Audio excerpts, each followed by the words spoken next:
Je vais faire dans le mortier un pesto d'herbes sauvages.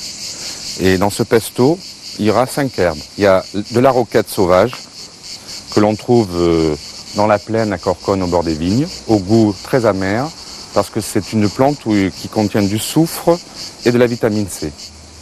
Pour compenser l'amertume de la roquette, on met de la sauge.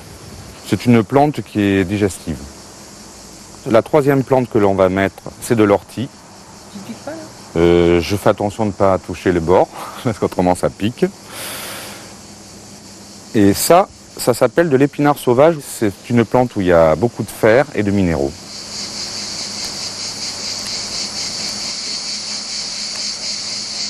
Et ça, c'est du calamon.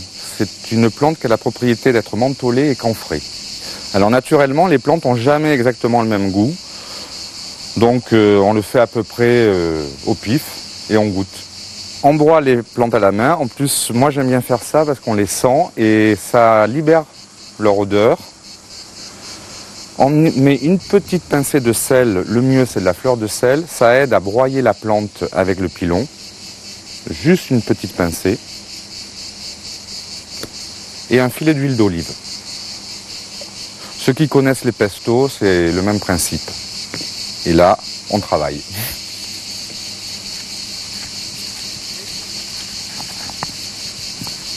Alors naturellement, c'est beaucoup plus rapide à l'électricité.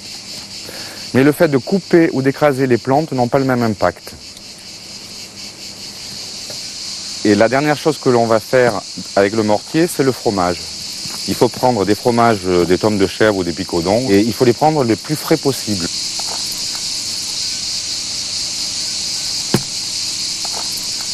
L'assaisonnement, c'est un peu de poivre et un peu de muscade.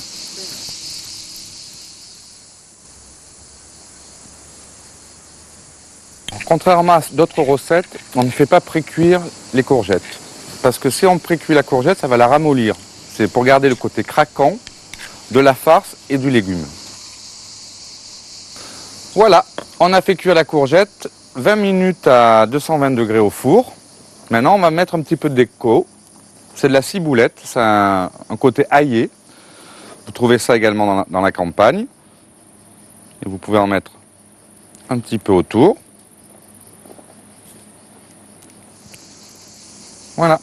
Vous avez un plat qui peut faire une entrée ou, selon le repas, un plat de résistance.